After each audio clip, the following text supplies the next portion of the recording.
Ama naming makapangyarihan at mapagmahal, lumalapit kami sa iyo ngayon sa oras ng pangamba at pag-aalala.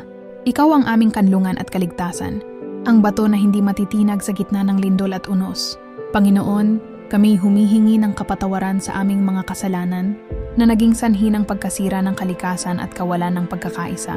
Sa iyong habag, iligtas mo kami sa panganib ng lindol at sa lahat ng sakunang nagdudulot ng takot at pagkawasak. Ipadala mo, O Diyos, ang iyong mga anghel upang kami ipagtanggol, palakasin ang aming pananampalataya at bigyan kami ng tapang at pagkakaisa sa panahon ng kagipitan.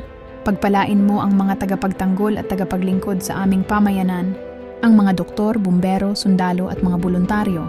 Gabayan mo rin ang mga pinuno ng aming bansa upang sila'y maging tapat na katiwala sa kapakanan ng sambayanan. Sa gitna ng pagyanig, naway maramdaman namin na ikaw ang tunay naming sandigan at sa bawat takot ay mamunga ang pag-asa.